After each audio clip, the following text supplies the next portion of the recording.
números, se acaba de abrir nuestro webinar y esta sesión de la tarde de hoy. Van subiendo las personas conectadas. Bienvenidos. Mi nombre es Andrea Escobar, soy la directora ejecutiva de la Fundación Empresarios por la Educación y tengo el privilegio de presentar este grupo de panelistas que nos van a acompañar este ratico de la tarde de hoy viernes. Gracias por conectarse, siguen subiendo los números. Vamos ya en 70 personas, 69 personas conectadas, qué maravilla. A nuestros invitados los quiero dar nuevamente las gracias. A todas las personas que se están conectando, los quiero invitar a hacer uso del chat, cada que se les llegue una idea de todo lo que escuchen en esta conversación de esta tarde, los invito a que lo vayan escuchando. Nuestros panelistas van a estar también leyendo el chat, todos vamos a estar leyendo el chat, que es una riqueza infinita poder también escuchar sus apreciaciones. En la tarde de hoy, este es el primer webinar de una serie de webinars que estamos impulsando desde la Fundación para también conocer esa voz de las regiones. Pero además lo lindo que tiene, y yo quiero agradecer a los dos secretarios de Educación que hayan aceptado esta invitación, porque esto es lo que nos está conectando en estos tiempos tan retadores, y es cómo somos capaces de vernos como una región, de conectarnos, de entender que no es solamente mi pedacito de tierra, sino como en equipo podemos trabajar y conectarnos más. En la tarde de hoy vamos a hablar de las innovaciones pedagógicas y las tecnologías en una zona de Colombia bastante retada, una zona fronteriza, una zona con unas condiciones que requiere mucho de todos nosotros y también mucho que podamos aprender de todo lo que están trabajando. Entonces nos van a acompañar Mónica Hernández, directora de la Fundación Telefónica Movistar. Bienvenida, Mónica.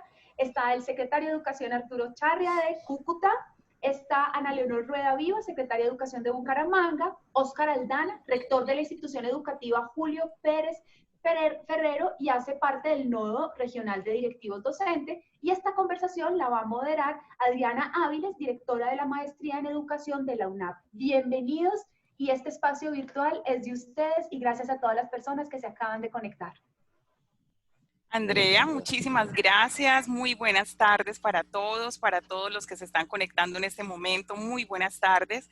Para nuestros panelistas también muy buenas tardes y reitero el agradecimiento y la bienvenida de Andrea.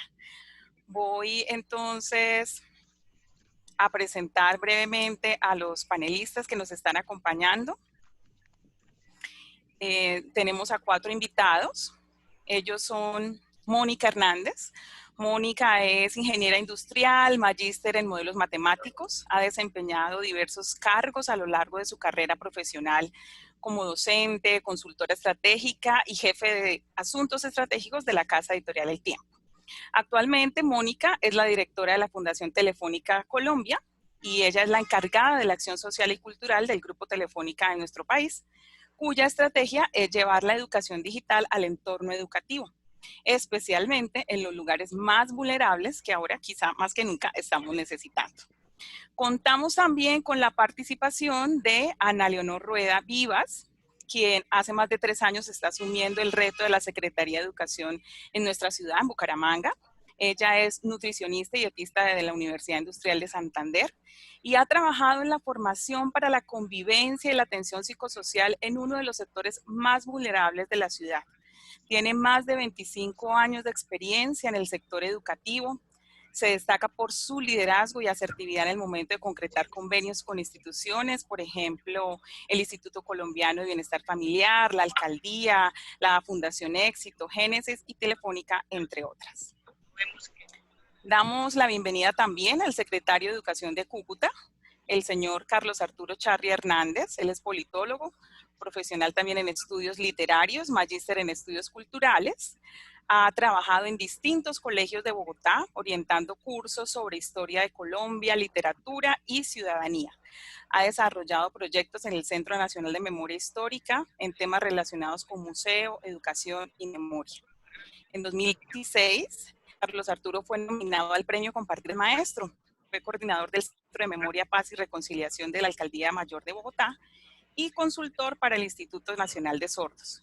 Ha sido columnista de opinión en El Espectador y en la revista Semana y actualmente es el secretario de Educación de Cúcuta. Finalmente, contamos también con la participación de Óscar Omar Aldana Martínez. Él es rector de la institución educativa Julio Pérez Ferrero de Cúcuta. Es licenciado en Biología química, magíster en gerencia educacional, cuenta con una experiencia de más de 24 años en el ámbito educativo, hace parte del grupo de rectores líderes transformadores de la primera corte y pertenece a la Red Nacional de Directivos Docentes del Norte de Santander. A todos ellos la más grata bienvenida y a todas las personas que se están conectando en este momento. Siendo este un panel centrado en las innovaciones pedagógicas y las TIC, seguramente que un amplio número de participantes en esta tarde, aquellos que nos están escuchando en este momento, son maestros. Así que no podemos iniciar este conversatorio sin antes darles a todos ellos un especial saludo de gratitud y reconocimiento por su labor, especialmente en este Día del Maestro, pues son justamente ellos quienes tienen en sus manos una gran responsabilidad y es ayudarnos a todos a forjar nuestra vida con su ejemplo y su inspiración. Así que felicidades para todos. Bueno, les quiero contar que, como ven, nuestros 4 panelistas tienen en sus manos una fuerte responsabilidad a nivel institucional y regional sobre lo que atañe al manejo y decisiones que inciden directamente en el campo de la educación.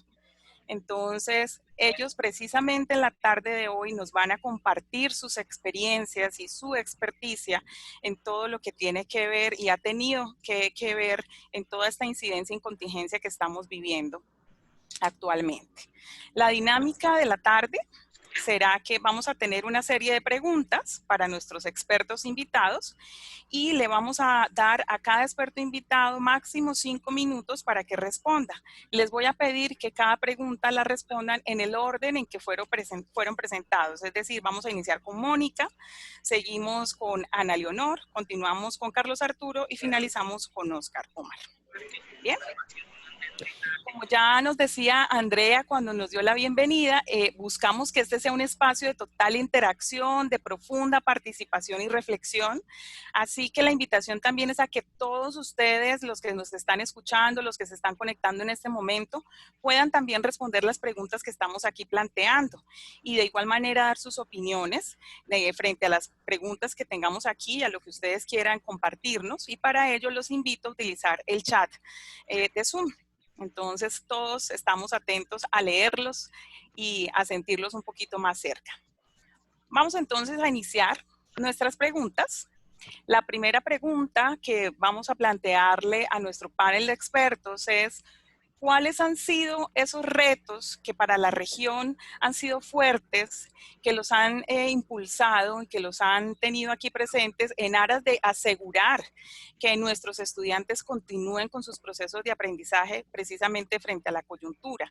Esto es, por ejemplo, qué retos pedagógicos han tenido que afrontar, qué escenarios académicos han tenido que construir frente a esta coyuntura actual. Como les mencioné, entonces vamos a darle paso en primer lugar a Mónica. Mónica, la escuchamos.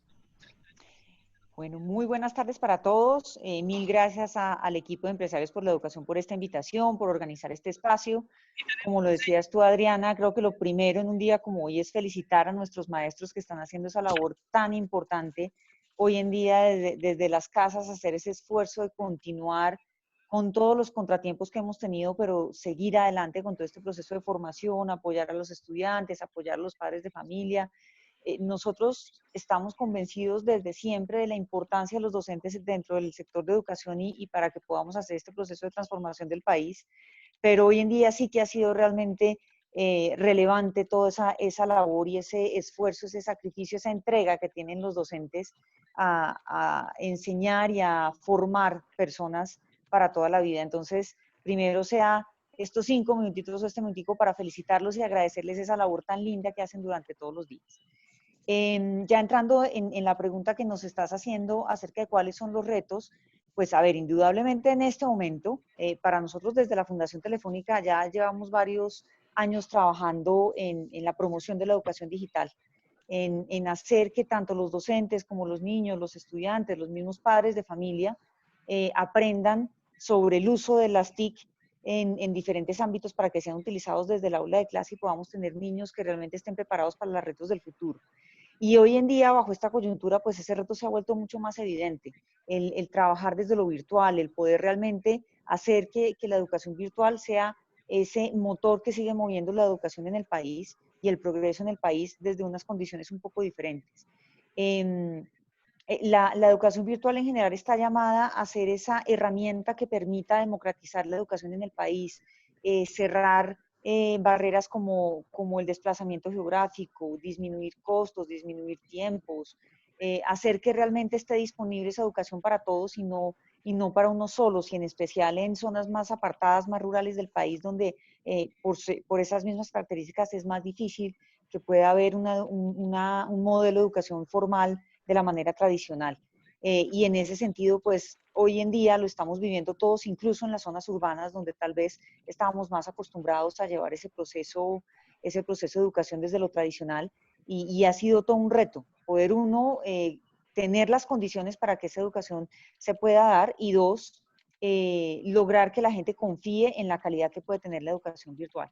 En ese sentido, pues la verdad es que primero, para poder lograr un reto de ese estilo, tendríamos que haber tenido una conectividad probablemente mucho mayor a la que tenemos, entendiendo la conectividad como el conjunto de la disponibilidad de Internet fija o móvil, y también pues la disponibilidad de equipos para poder acceder a este tipo de educación. Y en ese sentido, pues el país está todavía rezagado, la verdad, sobre todo en zonas rurales y en municipios más apartados, la disponibilidad de Internet todavía es una tarea que tiene que hacer el gobierno en las zonas más rurales, pero también incluso en las zonas urbanas, para la población más vulnerable ha sido un reto el acceder a esa infraestructura o esa conectividad por temas de recursos principalmente. Entonces creo que ahí hay todavía una tarea que tenemos que cerrar como país, pero creo que también es muy importante que trascendamos ese tipo de barreras y de limitaciones. Por eso valoramos mucho lo que está pasando hoy en día con herramientas alternativas como comunicarse con los estudiantes a través de WhatsApp, a través de las líneas telefónicas con llamadas, utilizando alternativas como el radio y la televisión que están haciendo, que realmente podamos llegar a las casas de los niños y de los padres de una manera diferente. Y creo que van a seguir siendo muy valiosas. En ese contexto, lo que se vuelve muy, muy relevante son dos factores, vemos nosotros.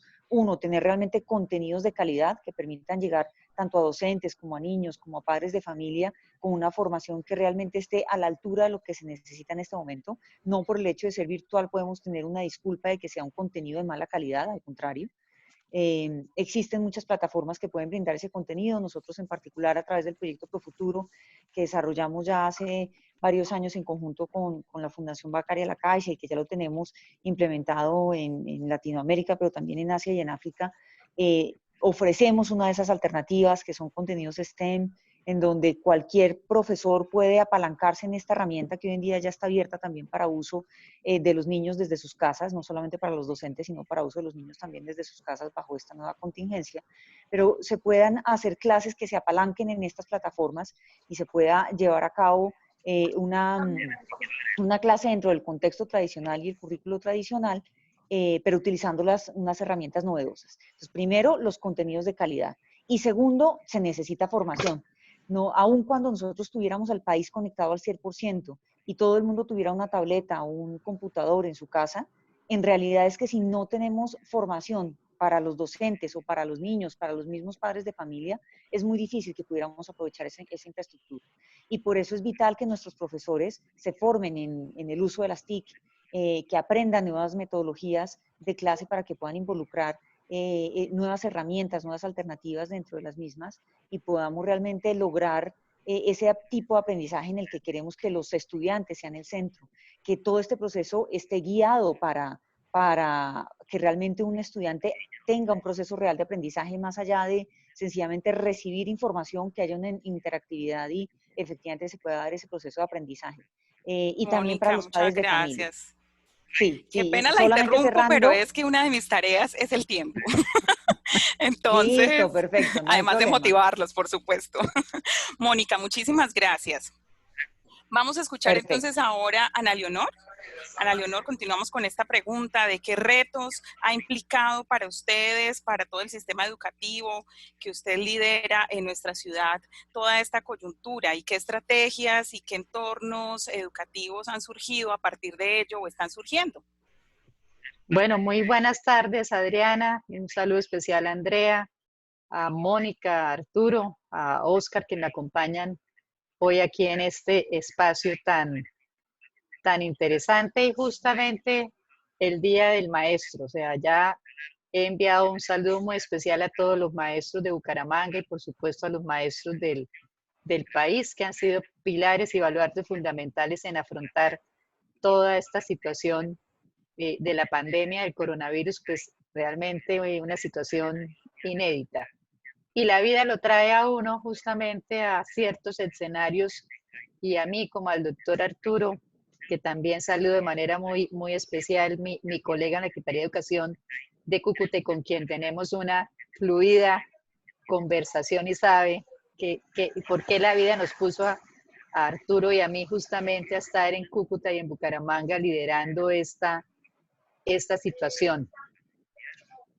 Con esta introducción, pues contarles como secretarios de Educación, por ejemplo, en mi caso particular, el primer reto fue, y ya lo avisorábamos en los días anteriores cuando empezó todo el tema en los medios de comunicación, empezar a entender que era necesario tener a los niños en casa y por supuesto a nuestros maestros también, porque no me imaginaba una situación de un foco de coronavirus, por ejemplo, en una institución educativa. Así que hicimos muchas solicitudes con la señora ministra, el presidente de la República, lideradas por nuestro alcalde, justamente para que pudiéramos tener esa clara respuesta en medio de la emergencia. Ese fue el primer, digamos, el primer punto para atender. El segundo, ustedes saben que la Secretaría de Educación administramos el servicio educativo de nuestras ciudades, la planta docente, hacemos inspección, control y vigilancia, manejamos los recursos que llegan del Sistema General de Participaciones, entre otras importantes funciones que tenemos a cargo. Así que de un día para otro, o sea, en muy corto tiempo, logramos organizar el teletrabajo de los 14 macroprocesos que tiene nuestra Secretaría de Bucaramanga, asegurar la buena marcha de cada uno. O sea, aquí no hemos parado en temas de planta docente, ni siquiera en temas de solicitudes de pensiones, de cesantías, etcétera. Digamos, un tema administrativo muy importante que hemos logrado ya estabilizar. Y por otro lado, pues atendiendo las directrices del presidente y la modificación del calendario escolar que él anunció el 15 de marzo, pues modificar el calendario educativo de la ciudad y hacer un trabajo mancomunado y en equipo con realmente un grupo de líderes que son nuestros 47 rectores y rectoras de las instituciones educativas de la ciudad.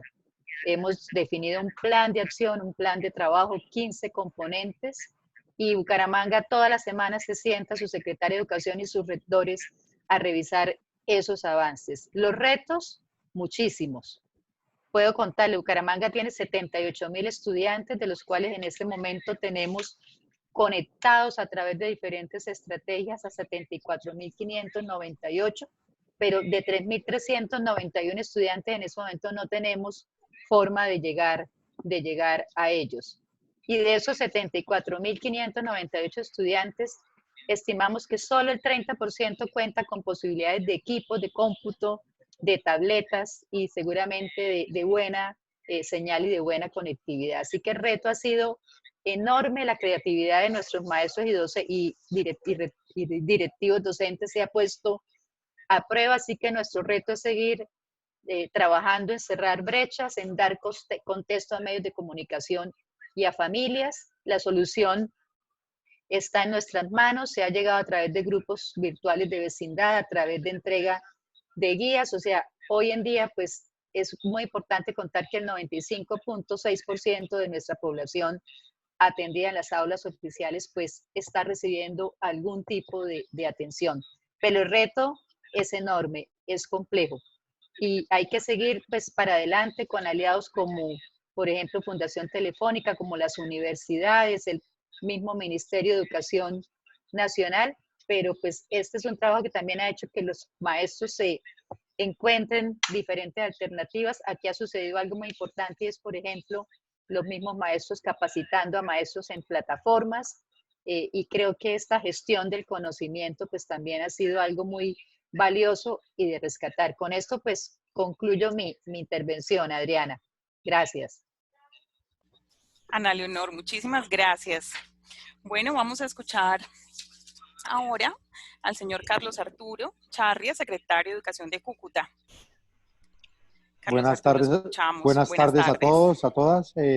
Saludo especial a Oscar, felicitarlo por no solo por lo que hace, sino por ser su día, porque todos los rectores, antes de ser rectores, han sido profesores. También, pues, saludar a Ana Leonor, con quien hablamos con frecuencia. Nos contamos en cada víspera de entrega del PAE, hacemos catarsis. Uy, sí, señor. Y bueno, pero también hemos construido ahí un vínculo muy sólido y muy bonito. Yo pienso que, yo pensaría que los retos, yo los plantearía en dos dimensiones. Yo hablaría de unas condiciones objetivas y unas condiciones subjetivas. Dentro de las condiciones objetivas, yo creo que cuando estalló toda esta situación, uno veía memes y veía situaciones en donde se hablaba de la virtualidad. Y entonces todo el mundo hacía preguntas, ¿dónde está la conectividad? ¿Dónde están los computadores? Como si un computador y una conectividad, como bien planteaba Mónica, resolviera los problemas más complejos de la educación, que no son necesariamente, que ayudan, por supuesto, contribuyen, suman, pero no agotan la discusión. Y entonces, en ese sentido, hay unos retos importantes, claro. Si tuviéramos más conectividad y mejores dispositivos, ciertas cosas podrían resultar más fáciles y ágiles, pero al mismo tiempo, a nosotros nos llegan situaciones de colegios en donde todos están conectados, tanto del sistema oficial como del sistema privado. Incluso los que tienen la mejor conectividad y los mejores computadores tienen problemas que son más complejos y en donde me gustaría ahora profundizar. Pero yo creo que hay una situación objetiva más compleja y tiene que ver los espacios físicos en donde se educan los estudiantes. Yo he podido internarme en esa otra Cúcuta profunda de paisajes áridos, que solo verla da sed, en donde resulta muy complejo la forma de vida, y en donde uno ve un escenario en el que un niño tiene por silla una piedra y por escritorio sus rodillas. Y cuando tenemos unas situaciones objetivas, materiales, tan complejas, yo diría que antes, yo diría que antes de un computador, lo importante sería, casi como diría Virginia Woolf, tener un lugar propio, un espacio para que el niño pueda sentarse y en medidas dignas hacer su tarea. Antes que un computador, yo preferiría una silla y un escritorio, porque puede en este momento ser más útil para que un estudiante saque adelante sus procesos académicos, para que lo encuentre, para que pueda desarrollar, así sea su guía. Y seguramente eso va a dignificar la forma de aprendizaje, porque son lugares donde viven en la profunda periferia de Cúcuta, en donde no existen ni siquiera los andenes. Entonces ahí es muy difícil no solo llegar con guías, sino poder encontrar unas condiciones materiales que mejoren este proceso. Ahora bien, hay unas condiciones subjetivas en las que, por ejemplo, hemos profundizado muchísimos actores en el diálogo con los rectores. Yo creo que nosotros hemos llevado a ese nivel la discusión de decir cuál es el lugar del afecto, de lo emocional y del vínculo en este momento que vivimos. Hemos emitido una serie de circulares en donde estamos dando ese lineamiento y tomando unas decisiones que pueden ser complejas, que invitan sobre todo a acelerar el diálogo. No para que caigan a medida de decreto, como lo hemos establecido, de calificaciones cualitativas o 2 periodos de aprendizaje, porque lo que decíamos en algún momento es, lo último que queremos es que, como como se cerró bimestre, un docente diga, un estudiante perdió la materia. Y entonces esa pérdida de asignatura termine convirtiendo en una frustración, en un estrés, en violencia intrafamiliar y en posible deserción. Nosotros hemos planteado desde la Secretaría de Educación que no puede quedar ningún escritorio vacío cuando regresemos. Y esa es la lucha más importante. Y en ese sentido, por supuesto, a medida de cierre, el cuarto reto es en lo pedagógico. Yo creo que nosotros teníamos pendiente esta discusión, una discusión profunda sobre lo esencial, sobre el valor de lo emocional, de lo socioafectivo, del vínculo y su relación de lo que se llamaba como estas habilidades blandas en el aprendizaje. Y yo creo que lo estamos encontrando. Y eso es un gran sentido. Yo creo que vamos a volver mucho más fortalecidos. Ahorita lo estamos entendiendo como un reto, pero ese reto está permitiendo acelerar esta discusión. Y entonces, en ese sentido, creo que nosotros tenemos que hacer de ese reto el punto de discusión quizá más importante y que yo creo que hacia allá debería tornarse la discusión de política pública.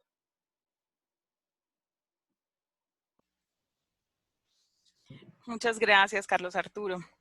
Les recuerdo a todos nuestros participantes que nos están escuchando en este momento que nuestro chat está abierto también para recibir las respuestas a esta pregunta que hemos lanzado de manera inicial. De igual manera, todas sus observaciones, comentarios, los escuchamos y los leemos por el chat. Vamos a escuchar ahora al señor rector Óscar Omar Aldana. Él es rector de la institución educativa de Cúcuta, Julio Pérez Ferrero. Lo escuchamos, rector.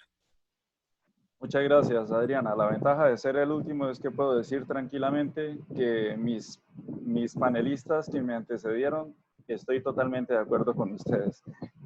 Muy de acuerdo con lo que plantea Mónica, Ana Leonor y obviamente con nuestro secretario de Educación, Carlos Arturo Charri. Sin embargo, antes de referirme a la respuesta, un saludo muy fraterno a mis maestros de Julio Pérez Ferrero y a todos los maestros y maestras del Departamento Norte de Santander y a todos los que están conectados. Son ustedes los maestros quienes a través de su creatividad, ingenio, templanza, pero sobre todo vocación, son los que dan respuestas a estas incógnitas que estamos abordando hoy en el panel. Bien, desde esa óptica que nos plantean con la pregunta, quiero señalar algunos aspectos. ¿Qué hemos hecho frente a esta coyuntura? Lo primero que hicimos fue promover la prevención de contagio, porque empiezan a aparecer y a fluctuar las fake news, informaciones a través de las redes, muchas cosas, pero como académicos y como educadores teníamos la gran responsabilidad de decir, bueno, esto es cierto y esto es no. Muchachos, empecemos a prevenir el contagio, hagamos esto y establecer una cultura de la prevención antes y después del confinamiento, porque cuando ya estábamos confinados, estábamos en 2 semanas de desarrollo institucional que nos pusieron ya a pensar desde lo pedagógico cómo íbamos a hacer cuando retornáramos a esa virtualidad que fue el gran desafío. Segundo, en este momento, un tema que nos preocupa es prepararnos para el regreso a la presencialidad. Entonces estamos a la expectativa, bueno, ¿cuáles van a ser los protocolos? ¿Qué aspectos debemos cumplir de higiene a nivel sanitario para que podamos retornar a una presencialidad si es que el 1 de junio volvemos a las aulas? Otro reto es, y ha sido bastante grande el desafío, aprender en la marcha el diseño y uso de herramientas tecnológicas para implementar la virtualidad. En Julio Pérez Ferrero pues tengo la gran ventaja que todos mis profesores de informática son ingenieros de sistemas. Entonces ellos han sido los profesores de mis profesores. Pero hay otros que sin ser ingenieros han autoaprendido y en esa acción autodidacta están incursionando en esas herramientas tecnológicas. Otro gran desafío es la conectividad, ya lo han comentado los que me han antecedido. La conectividad no llega a todos los hogares de Colombia, por lo tanto, enfrentar esa problemática es duro porque la virtualidad no es una realidad, y ahí hablamos de lo subjetivo y objetivo que mencionaba el doctor Carlos Arturo, no es una realidad para la gran mayoría de los estudiantes. Otro, la disponibilidad de los dispositivos, no profundo en eso. Un elemento que también mencionaron es la alimentación. Hemos tenido que pensar en que nuestras familias, nuestros estudiantes están aguantando física hambre porque la informalidad implica que si no salen a trabajar no están obteniendo el diario, y teníamos niños y familias en una condición bastante difícil. Entonces, también hemos tenido que ser solidarios desde nuestros recursos propios y también desde todas las gestiones y tocando puertas con ONGs para lograr que llegue alimento a nuestros estudiantes. Como la virtualidad no es una realidad, tuvimos que llegar a través de guías en físico.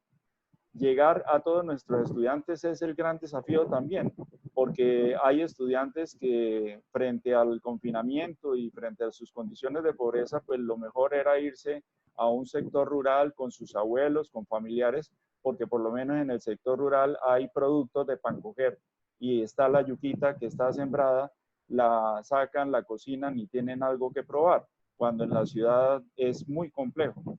Y otros a quienes definitivamente no hemos podido contactar. Una historia que ocurrió en mi institución educativa, no contactábamos a una persona, finalmente una vecina logró ir a tocar la puerta y decir, mire que el colegio quiera contactar a su hijo, ¿por qué no contesta el celular? No, es que tuvimos que vender el celular para comprar algo de mercado. Entonces son historias tremendamente dolorosas, pero son las que se están viviendo. También de manera especial, tenemos que aprender, desaprender y reaprender, pero ya lo decía nuestro secretario en la circular 081, también tenemos que enfocarnos en habilidades socioemocionales. Oscar, muchísimas gracias a los cuatro por estos aportes tan valiosos que reflejan el hacer de ustedes, de todos sus equipos. Nos han hecho un recorrido por diferentes estrategias y retos que han tenido que asumir, que están asumiendo, que van no solamente de lo técnico, de la conectividad, de los equipos, sino que va también al ser y al ser de los docentes y de los estudiantes, poniéndolos nuevamente como principales actores de este proceso. Y algo que parece muy importante en lo que ustedes están diciendo es acercarnos a ellos, mantenerlos, no perder ese vínculo. Incluso ahora que estamos en esta modalidad, pareciera que estamos estableciendo vínculos de otra manera, incluso más fuertes que antes. Nos estamos repensando nuestros roles desde cada uno de los roles que ustedes, que nosotros tenemos, que nuestros estudiantes mismos tienen. Así que de verdad esto es un reto constante, un reto permanente. Les agradezco mucho sus intervenciones. La segunda pregunta que nos tienen preparada para el día de hoy tiene que ver precisamente con este contexto de frontera que es parte de nuestra región nororiental. Y es justamente cómo o cuál es o de qué manera surtir esta situación del contexto territorial en esta condición de frontera o de ruralidad, qué estrategias pedagógicas aquí se han venido implementando, se están implementando. Para ello quiero ponerlos un poquito antes en contexto, especialmente para nuestros participantes, para quienes nos están escuchando en este momento, y es que los departamentos de Santander y Norte de Santander atienden aproximadamente el 8% de la matrícula nacional. Nosotros somos territorio de frontera con gran diversidad geográfica, grandes particularidades socioeconómicas. La cercanía que tenemos con Venezuela nos impone además retos extra adicionales frente a diferentes contextos y situaciones sociales, económicas y de componente político en gran medida. El movimiento migratorio pues es un ejemplo rotundo de ello. La migración precisamente se vio impactó a la educación. Por ejemplo, entre el año 2017 y el 2020 se incrementó en 16 veces el número de matrículas en el sector oficial, pasando de 795 a 13.445 matrículas de migrantes que se matricularon en nuestro país. Estos dos departamentos suman 4.770 sedes urbanas y rurales, y de estas el 30% de las sedes solo cuentan con conexión a internet. Esto pues es un contexto de lo que nos presenta esta situación y esta pregunta un poco.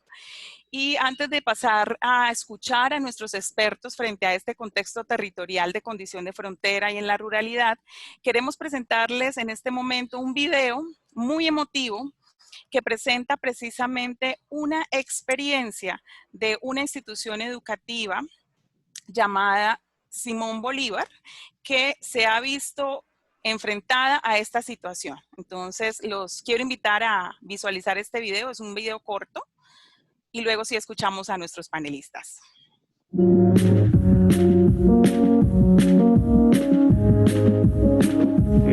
Por el corredor humanitario.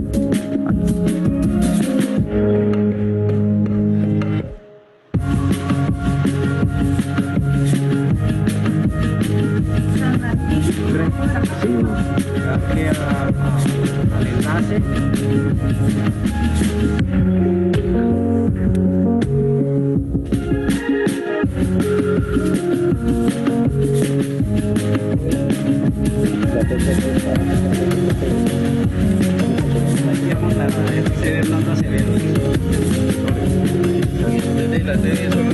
Sola hasta primaria y por supuesto vamos a tener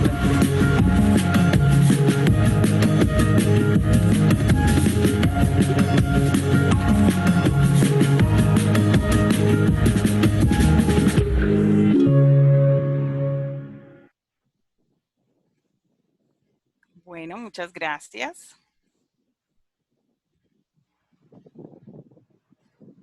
Bueno, esta es una experiencia del colegio, les mencionaba, el Colegio Simón Bolívar, que ha tenido el reto de afrontar esta situación en el cual pues los estudiantes ya no pueden llegar a su institución. ¿Y qué hacemos con ellos? Si es una situación bastante compleja. Vamos a escuchar entonces, en primer lugar, como lo anunciaba, vamos a escuchar a Mónica Hernández, directora de la Fundación Telefónica para Colombia. La escuchamos. Bueno, yo creo que lo primero que tenemos que lograr en el país es avanzar con el tema de conectividad y con la formación en el uso de las tecnologías de la información y las comunicaciones. Eso es una tarea que tenemos pendiente y en ese sentido tendríamos que acelerar un poco la implementación del Plan TIC 2018-2022. El futuro digital es de todos y también el Plan Decenal Nacional de Educación que se hizo para 2016-2026, donde efectivamente están consignadas como las estrategias que debemos implementar para llevar a cabo todo este proceso. Pero aún así insistimos en que si tuviéramos el 100% de conectividad y a todo el mundo con un dispositivo que pues en realidad hoy en día todo el mundo tiene un dispositivo en la mano móvil. De hecho, pues la penetración de los móviles sabemos que es superior al 1.6, 1.7 equipos por persona en el país. En realidad necesitamos fortalecernos en términos de saber manejar la tecnología, no solo por esta crisis y no solo en este momento. Es decir, de esto vamos a salir en unos meses con seguridad y seguramente con muchas más competencias, tanto en lo personal como en lo profesional. Pero lo que tenemos que hacer para garantizar que realmente el país avance es que haya una real capacitación en el uso de estas herramientas y una real apropiación de la tecnología. Por eso para nosotros todos los proyectos arrancan desde el punto de vista de la formación y es una formación acompañada de forma permanente.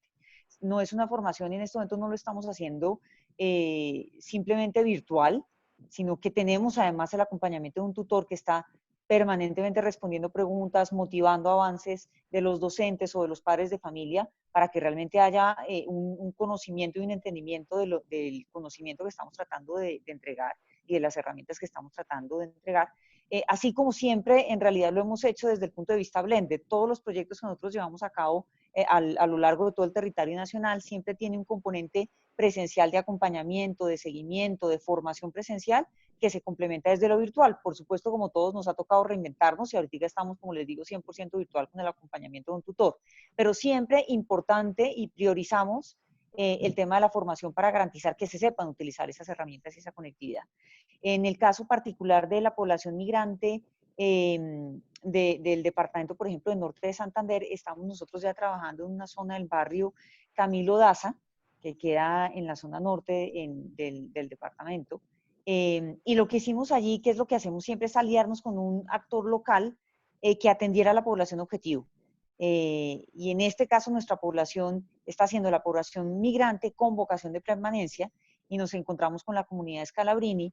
A través de ellos ya estamos formando a 100 docentes en todas estas herramientas TIC, en todas las nuevas metodologías de clase que puedan involucrar todo este tipo de conocimiento, y a través de ellos estamos beneficiando ya 2.000 niños de esta población migrante. En este momento los seguimos acompañando dentro de todo este proceso de formación. Tenemos nuevos contenidos que hemos generado también para complementar esa formación que ya habíamos empezado. Hay 33 contenidos nuevos que van desde el tema de innovación hasta cómo podemos utilizar, por ejemplo, la realidad virtual dentro del aula de clase en este contexto que estamos viviendo. Entonces, la invitación primordial es a formarnos en las herramientas, porque si bien la preocupación por la conectividad y el equipo es primordial, en realidad tenemos opciones a la mano, y lo más importante es que una vez tengamos, así sea un celular con una conexión móvil de datos, podamos utilizar estas herramientas de la manera más creativa posible dentro del entorno de clase. Mónica, muchísimas gracias, muy amable. Ana Leonor, la escuchamos. Perdón que me cerré la cámara. Bueno, ¿qué puedo yo aportar, digamos, en este tema? Bueno, primero voy a ponerlo un poco en contexto. Lo que decía Adriana, pues Bucaramanga desde el año 2017 empieza a recibir flujo migratorio de población proveniente del vecino país, y pues por supuesto nuestra ciudad y nuestro municipio decidió pues cumplir a cabalidad con la directriz del gobierno nacional de recibir a nuestros retornados. En un principio fue población retornada y posteriormente población ciudadanos venezolanos en las aulas oficiales. A hoy tenemos más de 5.000 estudiantes en la matrícula oficial de la ciudad. Yo les comentaba anteriormente que teníamos cerca de 3.400 estudiantes a los que no hemos podido contactar. Los rectores, en lo que nos han referido en cada uno de estos conversatorios que hacemos cada 8 días, en su mayoría nos están informando que muchas de estos población venezolana, digamos, a la cual no hemos podido llegar de ninguna manera. O sea, digamos, ese es un reto que tiene nuestra ciudad muy importante, muy complejo una vez salgamos igualmente de esta cuarentena. El reto realmente en este momento para la educación en casa, porque recuerden que eso es lo que estamos nosotros ejecutando en este momento, y reitero, el reto es un reto pedagógico, más que un reto tecnológico. La tecnología realmente lo que nos permite es poder llevar el contenido pedagógico a nuestros estudiantes. Tenemos que tener muy claro que los padres de familia no son maestros, pero en este momento se ha dado la oportunidad para la mayoría de ellos de tener, digamos, no tener otra alternativa diferente a estar con su hijo o con su hija acompañándole en ese proceso formativo. Yo he recibido innumerables videos, testimonios de muy simpáticos, muchos de ellos de personas de todos los estratos y condiciones haciendo ese acompañamiento a sus hijos y a sus hijas. Eso yo creo que nos pone en un sentido de reflexión muy importante. La pandemia nos obligó a estar juntos y a que muchos padres de familia asuman ese rol y esa corresponsabilidad. Porque también, o sea, desde el sector o sea, en el sector vulnerable pues tenemos dificultades obviamente de conectividad y de equipos, pero en sectores con mayores posibilidades pues el reto también ha sido enorme y muchas veces desgastante. Recuerden que los padres de familia están en este momento en teletrabajo, los hijos están en educación en casa y pues tampoco hay equipo de conectividad que alcance para todo el mundo. Entonces eso es muy importante, ¿sí? Que lo tengamos en cuenta en este contexto. La presión se siente de manera similar en la situación, de esta situación actual, en todos los estratos y en todos los contextos. Las familias deben gestionar el teletrabajo de los adultos y la educación en casa de sus hijos y de sus hijas. Retos claves, por ejemplo, el tema de la evaluación. Hay mucha preocupación sobre el tema de la evaluación. ¿Qué va a pasar con los estudiantes de grado 11? ¿Se van a graduar? ¿No se van a graduar? ¿Van a presentar las pruebas de estado? ¿No van a presentar las pruebas de estado? Y entre todos estamos descubriendo pues, la manera de afrontar esta situación y descubrir en medio de la actual situación cuál debe ser esa manera de relacionarnos, de construir una nueva realidad y de salir de esta tormenta, fortalecidos como sociedad. Yo creo que eso es a lo que tenemos que apuntar desde la academia, desde el sector educativo, desde el sector social. Nos merecemos una segunda oportunidad sobre la tierra, no podemos estar condenados a otros 100 años de soledad. Creo que es una reflexión que quiero dejar en ustedes. Ana Leonor, muchísimas gracias. Les recuerdo a los participantes que nos están escuchando que para nosotros es muy importante recoger también sus opiniones, las respuestas a estas preguntas, ustedes qué retos están afrontando, qué estrategias están implementando, están probando. Así que los esperamos aquí en el chat. De igual manera, sus Anita, ¿usted qué me comentarios son muy estaba tratando de importantes. decir? Vamos. Sí, ¿y ya me notificó? Ana Leonor, porfa, recuerde cerrar el micrófono. Ay, usted qué pena que soy concesión del consejo Gracias. alterna, discúlpenme. Gracias. Vamos entonces a escuchar al secretario de Educación de Cúcuta, Carlos Arturo, lo escuchamos. Carlos Arturo ahora le pasó al contrario de Ana Leonor, se le olvidó abrir el micrófono. Sí. Listo, ya lo escuchamos. Ana Leonor le pasa parte de en lo que estamos todos y es el plan de desarrollo. Entonces, en ese mismo sentido, pues ahí tenemos un reto importante y yo voy a retomar una reflexión que planteaba Ana Leonor sobre lo que puede estar viviendo los estudiantes hoy en día en lo emocional, los estudiantes de 11 grado con relación a la evaluación. Nosotros como municipio, pues así como tomamos algunas decisiones de carácter de política educativa, también en términos del plan de desarrollo, por ejemplo, para entender cómo podíamos tratar la angustia que están sintiendo nuestros estudiantes de 11 grado, pues nos planteamos un reto en términos financieros y tratamos de garantizar para esta generación de COVID, aumentamos en un 288% el rubro que destinábamos para subsidios de educación superior, para tratar de garantizar que prácticamente los estudiantes que tengan la voluntad y vocación de querer ingresar a la educación superior en el municipio de Cúcuta puedan hacerlo. En ese sentido, por ejemplo, vamos a dar cerca de 4.210 subsidios para nuestros estudiantes. Nosotros tenemos 5.700. Y vamos a darla, por ejemplo, en primero y segundo semestre, de tal suerte que los que no puedan entrar porque las universidades públicas no pueden recibir sino hasta cierto número, pues intenten hacerlo en el segundo semestre. Por supuesto, tienen que pasar a la universidad. Pero también vamos a abrir subsidios de hasta el 50% en universidades privadas, que no, para programas que no estén en la universidad pública.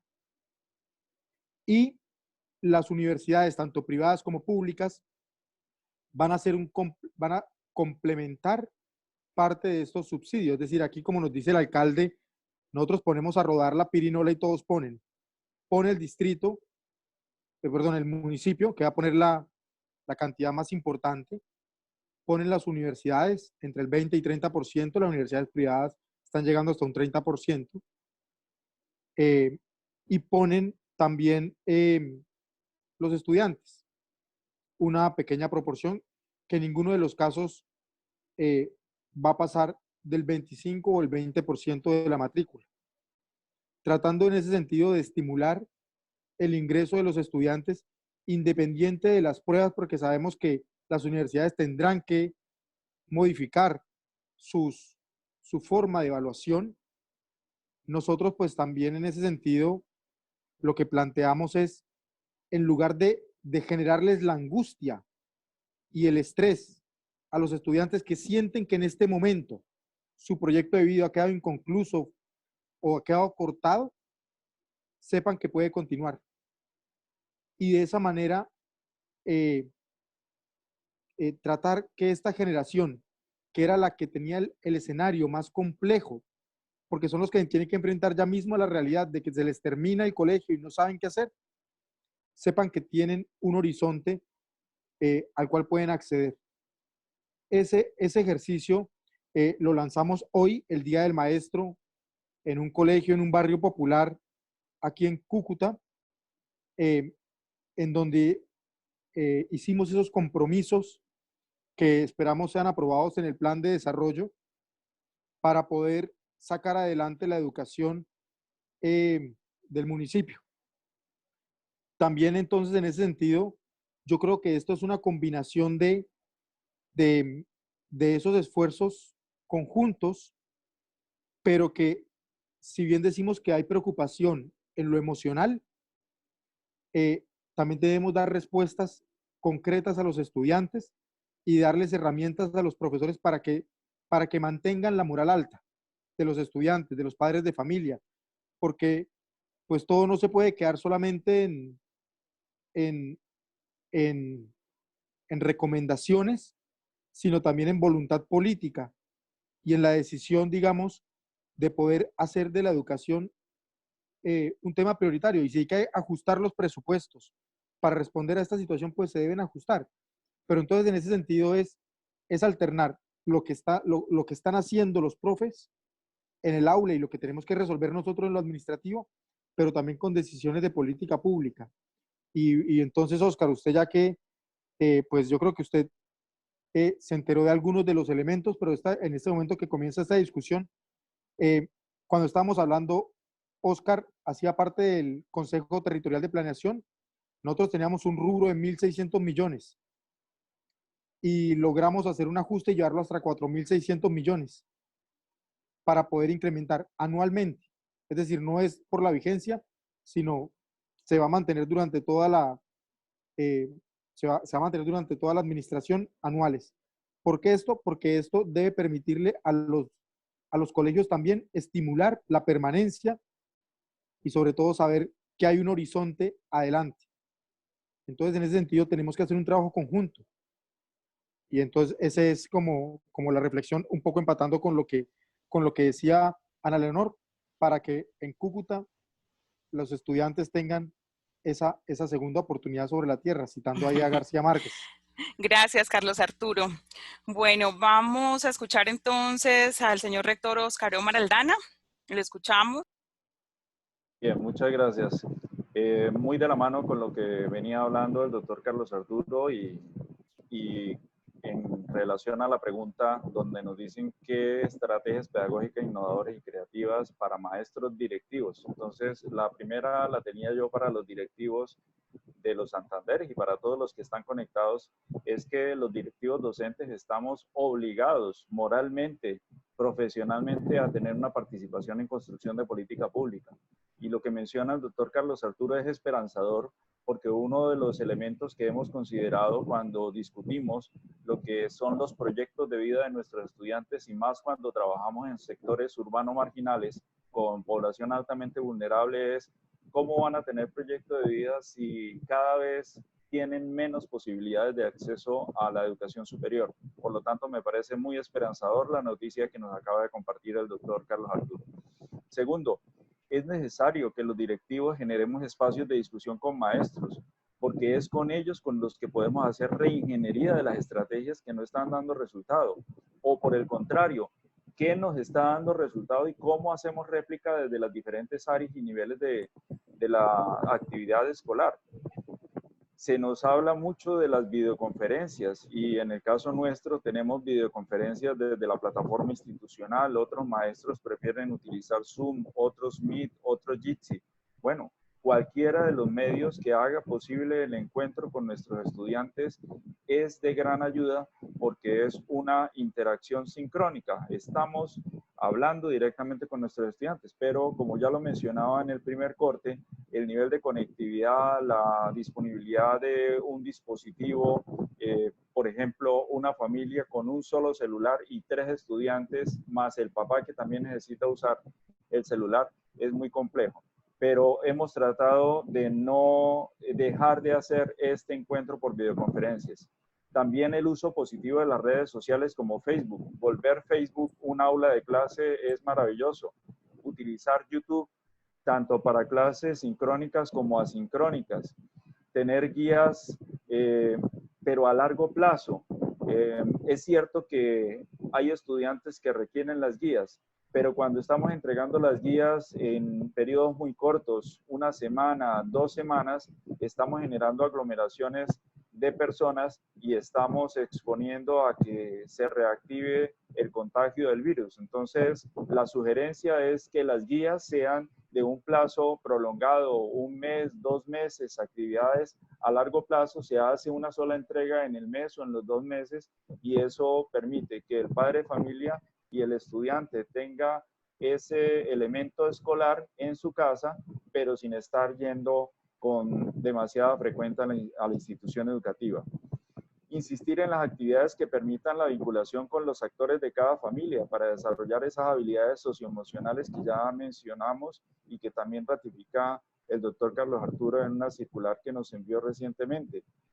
Contactar por todos los medios disponibles a la mayoría de los estudiantes. La gran mayoría prefieren conectarse por WhatsApp porque es la red social que tienen como a la mano, hacen recargas de 1,000, de 2,000 pesos como para poder descargar o enviar los archivos.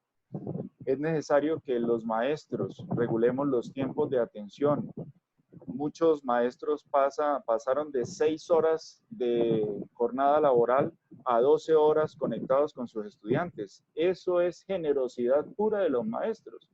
Pero yo los contradigo. Yo les digo, insisto en que deben regularse porque la salud de los docentes se puede ver afectada cuando me dice una docente que es una mujer dulce y llega y me dice, rector, son las 4 y todavía estoy respondiendo mensajes. Y ella es una maestra que empieza a trabajar desde las 6 de la mañana.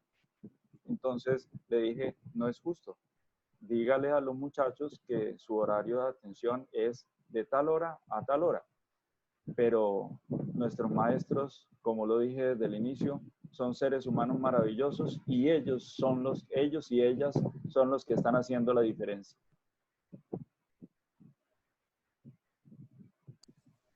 Oscar, muchísimas gracias. Muchas gracias a los 4 por compartirnos todos estos retos y parte de las estrategias que están empezando a implementar, que ustedes están apoyando desde el rol que ocupan para las diferentes instituciones educativas.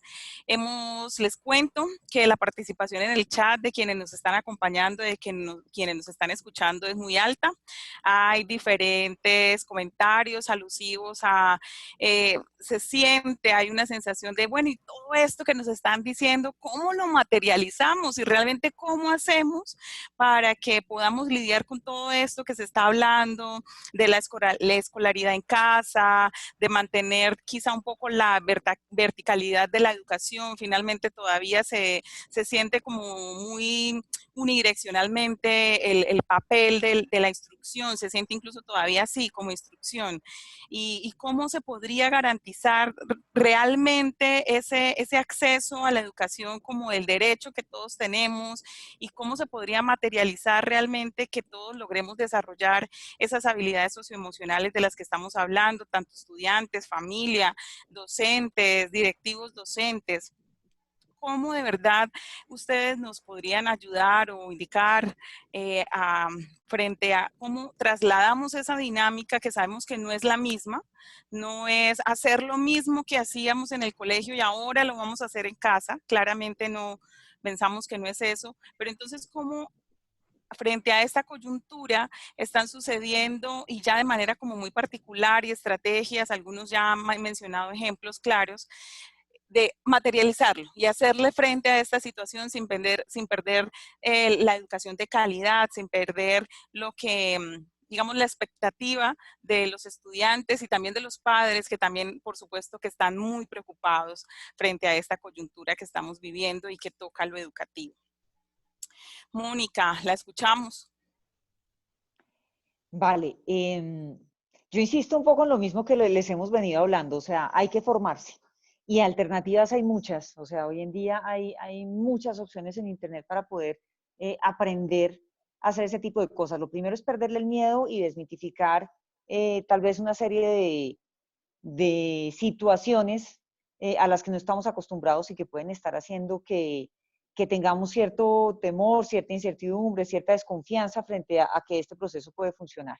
Como yo les he venido mencionando ya varias veces, dentro del proyecto Profuturo existen herramientas puntuales para que todos nuestros docentes se puedan formar en eso justo que tú estás diciendo. ¿Cómo hago para que esto se vuelva una realidad? O sea, ¿cómo hago que de verdad la realidad virtual la pueda incluir dentro de esto?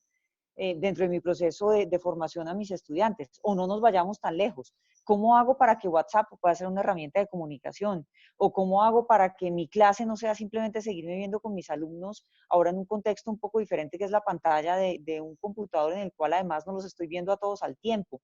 Me estoy enfrentando a un tema de que no estoy controlando realmente si se están concentrando o no los niños, si realmente están entendiendo o no entendiendo todo este proceso de enseñanza que estamos tratando de llevar a cabo. Y todas esas herramientas están nuevamente, les insisto, dentro del proceso de formación del Proyecto Profuturo. Por favor, ingresen a la página de la Fundación, www.fundaciontelefónica.co. Es completamente gratuito y, como les digo, todo tiene un tutor para que no se vayan a sentir como que voy a entrar y no sé qué voy a hacer yo con eso, no sé ni cómo empezar. No, tenemos un tutor, además porque estos procesos o estos proyectos que les estamos contando tienen, además, van desde lo más básico hasta lo más avanzado, porque entendemos que no todos los profesores o todos los padres de familia tienen el mismo grado de apropiación de tecnología por diferentes situaciones. Entonces, si un profesor tiene que empezar desde el nivel 0, ahí estamos nosotros, pero si ya tienen un grado de recorrido alrededor de la utilización de la tecnología, también lo vamos a acompañar a que vaya cada vez más generando esos contenidos e incluso aproveche ya todas las bondades de la plataforma Profuturo, que permite trabajar en equipo a los profesores y generar de forma colaborativa contenidos que puedan ser compartidos con todos sus otros compañeros docentes y se puedan utilizar en los diferentes contextos de enseñanza que se estén dando en toda la región. Entonces, el tema es perder el miedo, perder como ese temor que puede generar empezar a formarse, porque los cursos están, como les digo, nosotros los tenemos a disposición, gratuitos, acompañados, para que no sientan que es un proceso que no vamos a saber cómo empezar o cómo terminar, y los tenemos no solamente para docentes, los tenemos también para padres de familia. Está el curso de Escuela TIC Familia, que justamente, y así como lo han mencionado mis compañeros anteriormente, los padres están teniendo que cambiar su rol en el proceso educativo. No es igual la manera como están teniendo que acompañar ahora a sus hijos en todo este proceso a lo que hubiera sido probablemente a finales del año pasado, principios de este año. Y también tienen que formarse y tienen que entender cómo funcionan estas plataformas y acompañar a sus hijos en todo este proceso. Si tienen que entrar a Internet, cuáles son los sitios en donde pueden buscar, si tienen que utilizar aplicaciones, cuáles son esas aplicaciones. Ojo, hay riesgos en el uso de Internet, cuáles son esos riesgos, cómo los controlamos. Esa es la labor de un papá y ahí están esos cursos para que puedan acompañar también todo este proceso. No podemos dejar solo al docente en esta labor educativa.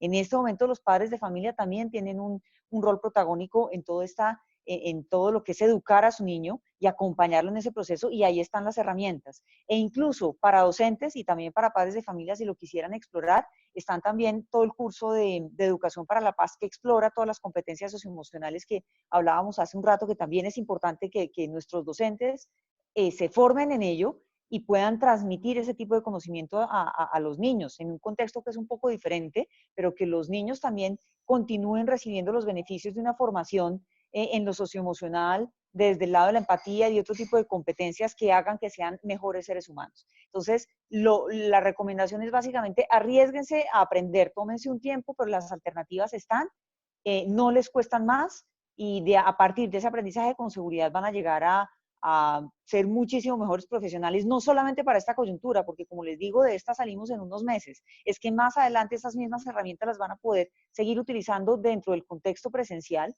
en el aula de clase, como sea que vayamos a continuar el proceso de educación en el país, pero los van a hacer mucho mejores docentes y van realmente a poder apoyar el proceso de progreso que necesita el país en este momento.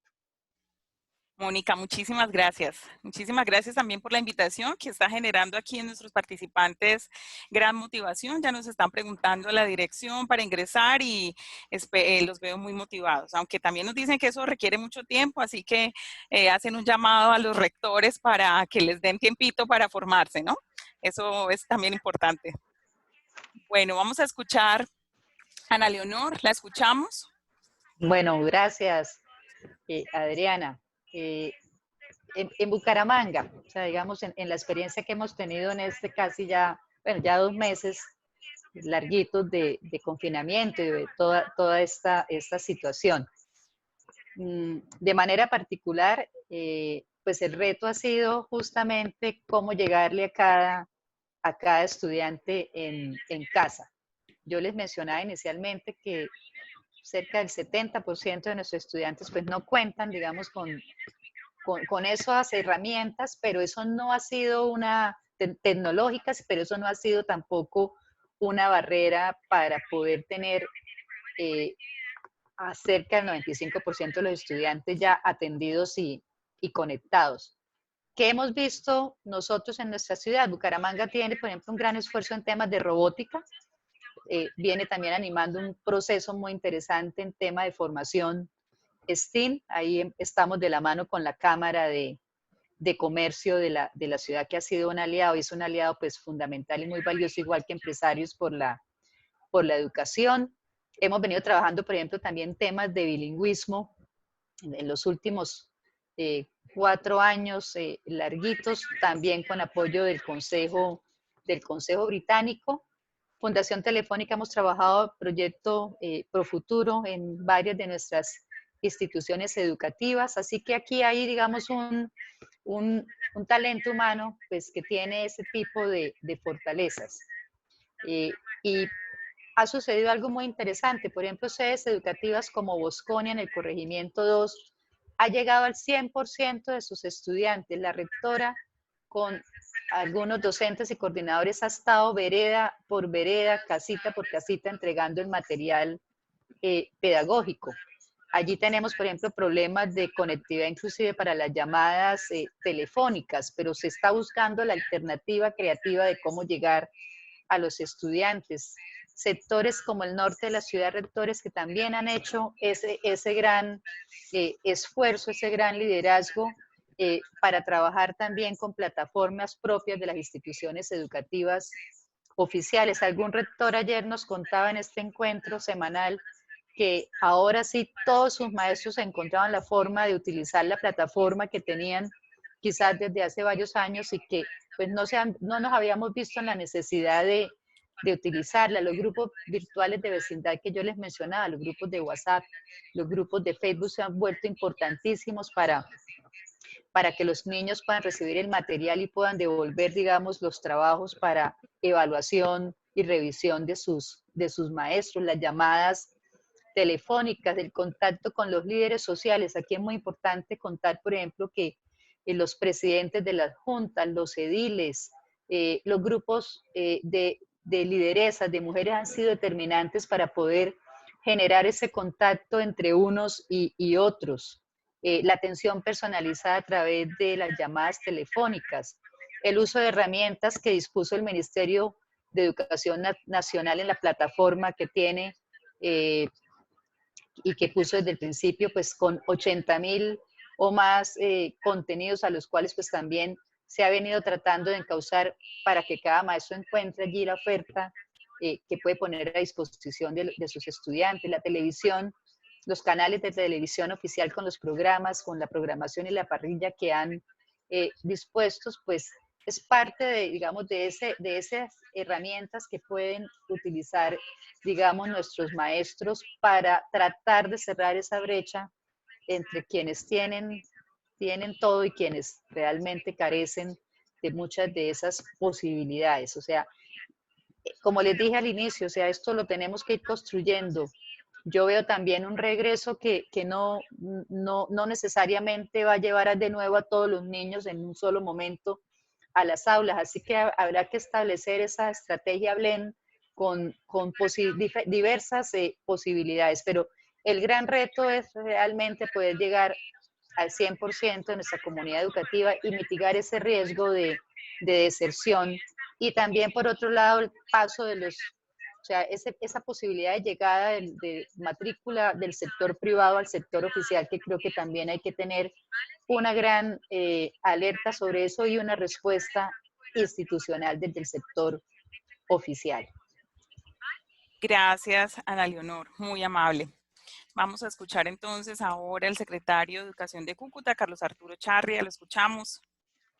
Bueno, yo creo que materializar todas estas apuestas, pues a veces es el reto.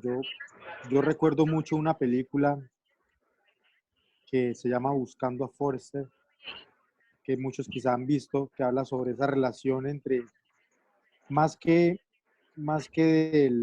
de un profesor alumno, habla sobre el aprendizaje.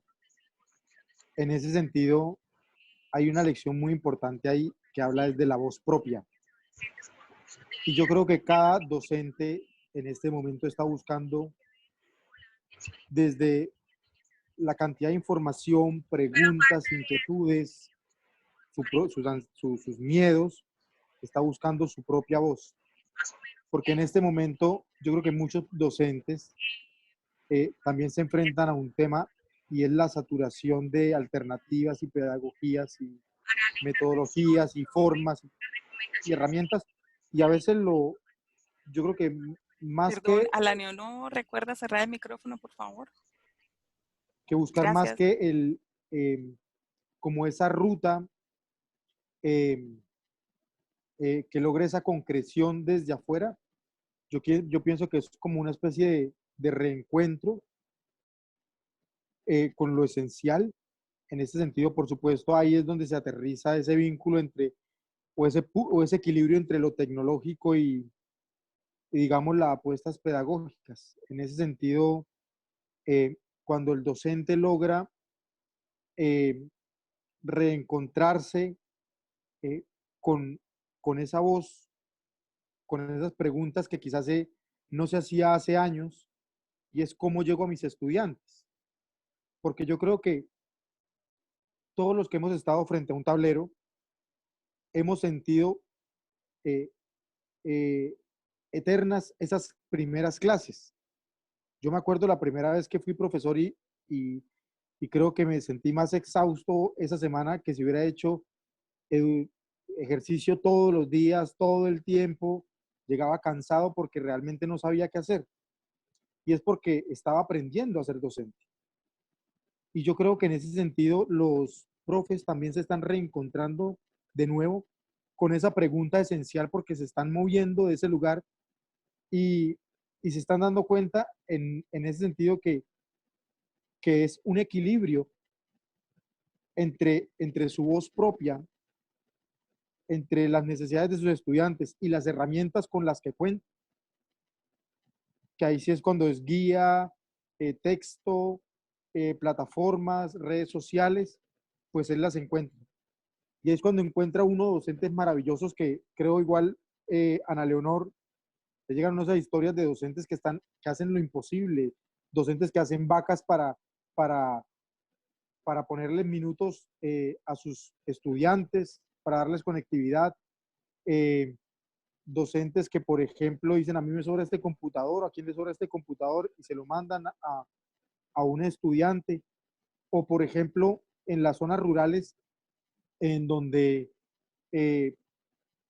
hay metodologías de profesores que están diciendo, no, yo voy por lo menos una vez a la semana y de lejos, o le digo al papá qué es lo que tiene que hacer, porque no tengo ninguna otra forma, o sea, le llega la guía, pero eso no basta porque los papás pues no tienen las capacidades para acompañar el proceso, orientan y se van hasta la parte rural y dan una instrucción y vuelven, pero están más tranquilos porque saben que no pierden el contacto. Entonces yo creo que ahí, yo creo que el punto de equilibrio es la búsqueda y el encuentro de esa voz propia.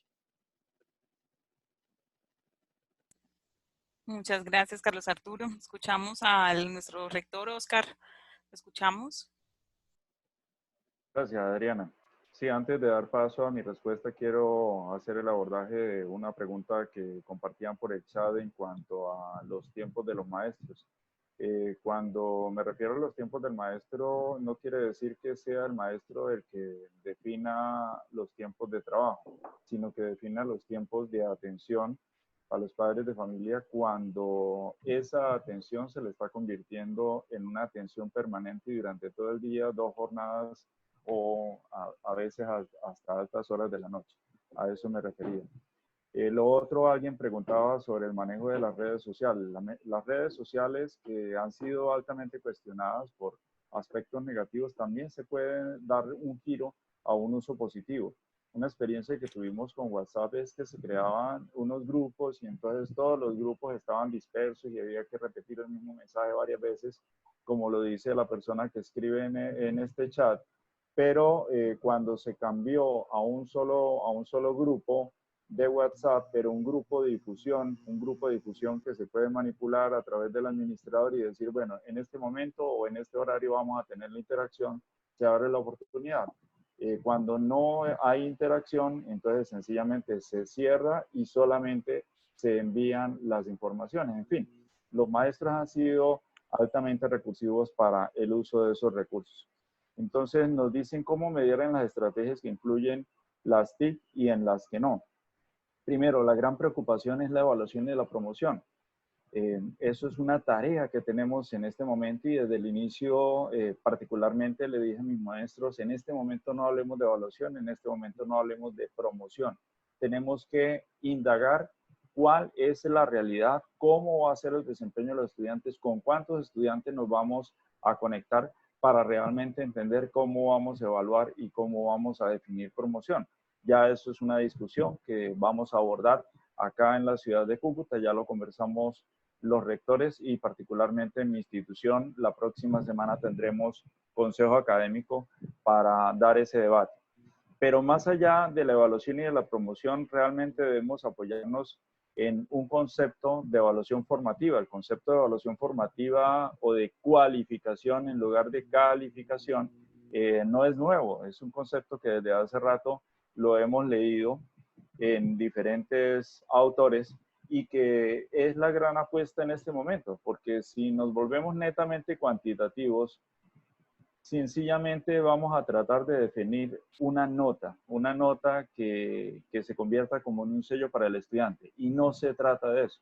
Se trata de entender los diferentes entornos, diferentes contextos en los cuales están inmersos nuestros estudiantes. ¿Cuál es la gran apuesta del establecimiento? Buscar mejorar o establecer relaciones empáticas con las familias para aprender a escucharnos. Eso ha permitido que hoy sepamos más de nuestros estudiantes a través de la virtualidad, a través de la poca o mucha comunicación que hemos tenido, que la que quizás teníamos cuando el estudiante y el padre de familia estaba al frente. Se ha dado un fenómeno y lo comentan los maestros. Un estudiante que nunca participaba, que nunca decía que era el callado, resulta que en la clase virtual sí participa, ya sea pidiendo la palabra o escribiendo en el chat, pero formulando preguntas que antes no formulaba. Entonces es un descubrimiento nuevo. Algo también señalaba una persona que participa aquí en el chat de la conferencia y decía que ella como estudiante de posgrado entendía claramente que no era lo mismo la presencialidad que la virtualidad. Estoy totalmente de acuerdo con ella. Realmente los tiempos de la presencialidad no son los mismos tiempos de la virtualidad. En la virtualidad no se aconseja que desarrollemos una clase de 2 horas, de 3 horas. Eso es agotador para el maestro y es agotador para el estudiante. Y no se puede volver, como bien lo decía hace un rato alguien, no se puede volver que estamos en una clase virtual, pero estamos dando la misma charla que damos presencial. Entonces ahí hay que generar una ruptura de paradigmas. Hay que apostarle a un gana-gana con las familias y que ellos entiendan que la institución tiene unos propósitos formativos y de aprendizaje y que obviamente que el estudiante también puede ayudar a resolver esas diferencias. También debemos repensar las estrategias pedagógicas, entendiendo que pueden ser sincrónicas, asincrónicas, mixtas o finalmente con medios físicos, como las guías que ya mencioné. Y quiero cerrar, es necesario que las emisoras también se vuelvan aliados de las instituciones educativas, que abran sus diales para que podamos aprovecharlas. En Cúcuta se da una situación particular. La Secretaría de Educación Municipal dio apertura a través de la radio un programa que se llama Cúcuta Educa, y a través de ese dial y otros que tienen los sindicatos del magisterio, ya se está abriendo la posibilidad de que la ciudadanía también tenga encuentro con las instituciones educativas a través de esos recursos que son tecnológicos, que son el radio, que todo celular tiene una conexión a radio o que en la inmensa mayoría de hogares se encuentra esa posibilidad. Oscar, muchísimas gracias, y a todos nuestros panelistas, muchas gracias. Quiero invitarlos ahora a todos, a nuestros 4 expertos y a todas las personas que están con nosotros en este momento en el chat escuchándonos, a compartir su opinión frente a la siguiente pregunta. ¿Cómo se están imaginando, cómo sueñan, cómo se imaginan la escuela y la educación post-COVID-19? Un minuto para responder, porque ya estamos a pocos minutos de finalizar el espacio que nos dieron para esto. A todas las personas que nos están escribiendo, quiero decirles que todas sus intervenciones en el chat han sido visualizadas y están siendo visualizadas por nuestros 4 expertos. Obviamente por tiempo, espacio, no las podemos contestar todas, pero seguro que ellos ya se están llevando esta información, estos cuestionamientos y estas preguntas para, desde su rol, tratar de atenderlas y reflexionarlas con sus equipos. Entonces, bueno, los escucho. ¿Cómo se imaginan la educación y la escuela post-COVID-19? Mónica, la escuchamos. Ahora sí nos toca un minuto, porque tenemos 3 minutos nomás. Tranquila, muy rápido. Yo me sueño un país que gracias a esta situación salga fortalecido, mucho más conectado.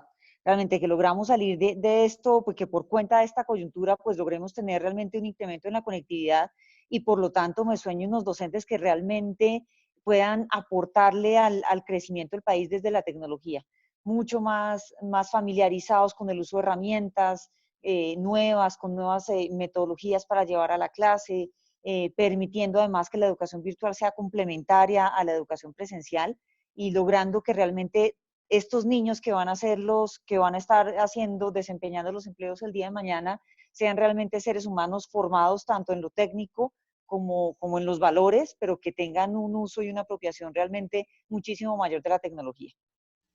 Mónica, excelente, muchísimas gracias. Ana Leonor, la escuchamos. ¿Cómo imagina la educación post-COVID-19? Hola, Adriana. Yo creo que esta prueba realmente nos va a ayudar a entender que las transformaciones llegaron para quedarse.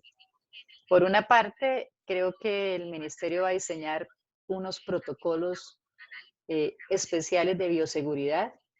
De manera particular hay que proteger a nuestros niños, pero también hay que proteger a nuestros maestros. Esa era una gran angustia mía, digamos, en esta semana del 12, 13, 14 de marzo, y de manera particular por un dato que yo sé que el rector Oscar y Arturo lo tienen muy claro. Tenemos una población de adultos mayor entre la comunidad de maestros del país.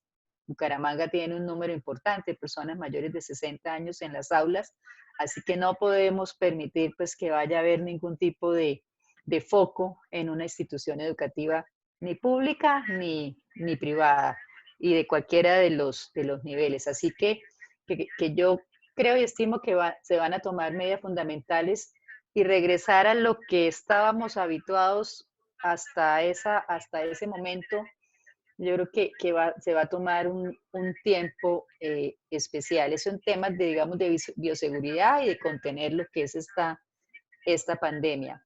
Pero en términos pedagógicos, en temas didácticos, pues hemos encontrado que hay que seguir trabajando en esos ambientes de aprendizaje. Ese es el gran reto, de conservar, digamos, lo que hemos logrado de creatividad, de dinamizar de nuevo al maestro, que encuentre sentido en su trabajo, de esa lucha esforzada de muchos de ellos, como decía Arturo, hasta de hacer vacas para que los niños puedan tener un plan de datos que les permita recibir sus tareas y sus guías y su material pedagógico.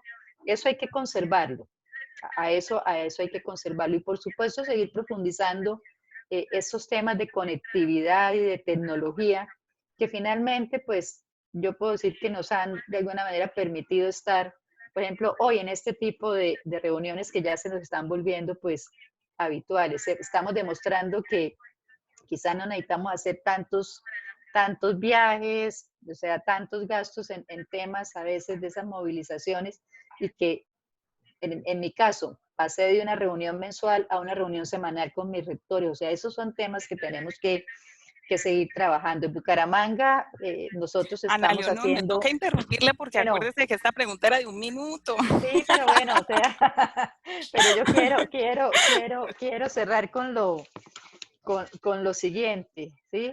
En Bucaramanga estamos reflexionando con seriedad y con disciplina sobre la pertinencia del servicio educativo de aquí en adelante. Eso es lo que quiero decirles, y es una premisa, una indicación que me ha dado el ingeniero Juan Carlos Cárdenas, porque recuerden que estamos también iniciando una gestión administrativa en nuestros municipios. Gracias, Ana Leonor. Bueno, y Carlos Arturo, ¿cómo se imagina esta educación post-COVID-19? Yo me la imagino más justa en términos objetivos. Es decir, yo creo que han emergido unas condiciones que quizás muchos profesores y rectores sospechaban o digamos, percibían, pero no entendían en toda su dimensión. Yo creo que esto ha sacado a flote unas condiciones que era importante también visibilizar para entender los contextos de aprendizaje en que están nuestros estudiantes y entenderlos más. Y eso es fundamental. Entonces necesitamos una educación con justicia, pero también solidaridad. Entonces yo creo que justicia, solidaridad y empatía y creatividad son las herramientas para que la educación realmente sea un espacio de transformación y de movilización social, y no solamente un espacio para pasar el rato y para contener a los estudiantes. Entonces, yo creo que acá es importante seguir una educación que siga comprendiendo las condiciones materiales en que viven los estudiantes, y que eso también es parte del aprendizaje, y ese vínculo que no se pierde, y la creatividad tampoco. Gracias, Carlos Arturo. Escuchamos a Oscar.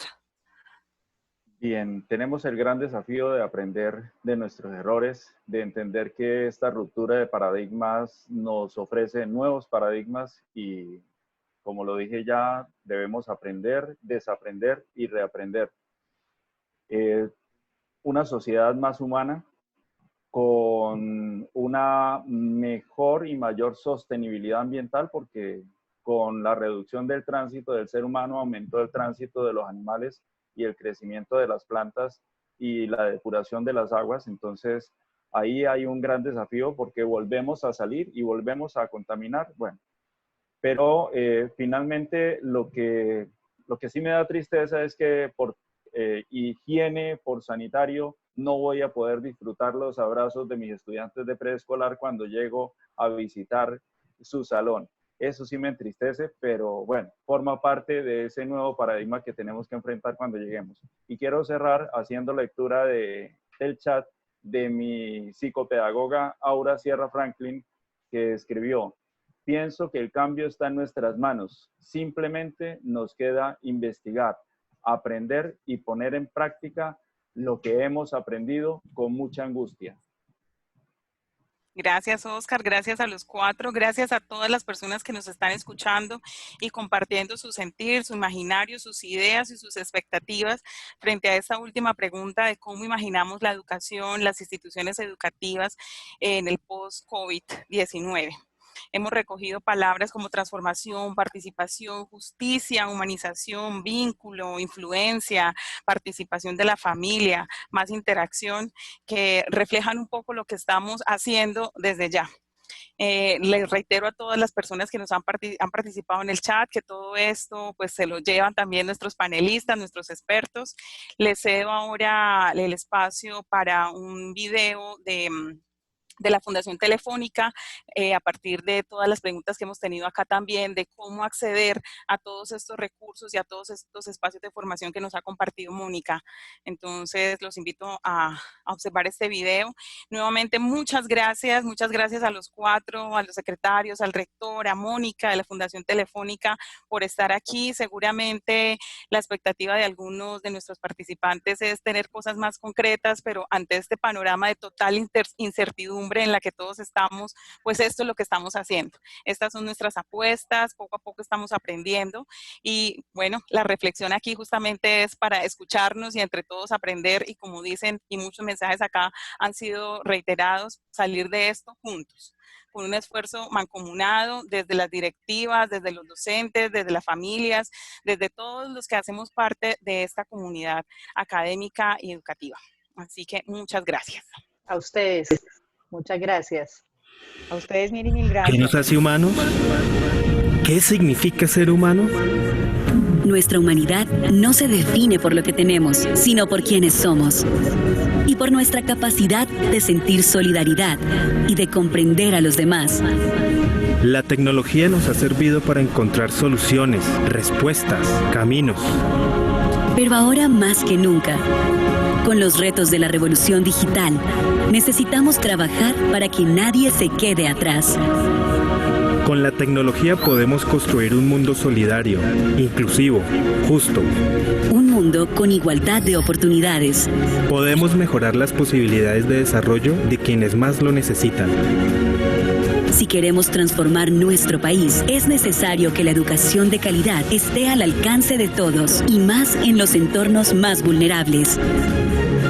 Debemos aplicar soluciones tecnológicas según cada necesidad y desarrollar metodologías en donde sea posible aprender de manera colaborativa e innovadora. Solo así lograremos que nuestras comunidades vivan en paz, sean equitativas y libres. Si queremos que las oportunidades sean para todos, debemos fortalecer los talentos. Fomentar el emprendimiento, las habilidades digitales y la capacidad de responder a los desafíos del mundo actual en niños, niñas, jóvenes y adultos. La huella más memorable que podemos dejar es lo que hacemos por los demás. Cuando damos nuestro tiempo, talento y servicio de corazón, somos capaces de convertirnos en agentes de cambio.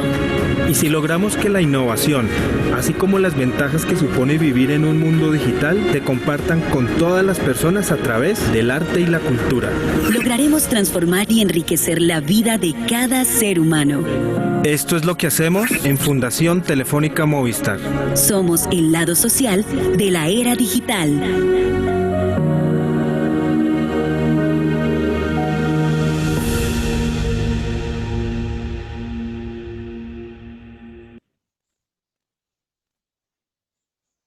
Bueno, muchas gracias para todos los participantes. De mi parte también un agradecimiento muy especial por esta invitación, por hacerme parte de esta posibilidad de conversar con estos 4 expertos. Un agradecimiento de mi parte y de la Universidad Autónoma de Bucaramanga por incluirnos en estas conversaciones que nos acercan a nuestra comunidad. Muchas gracias. Buena tarde para todos, que estén muy bien.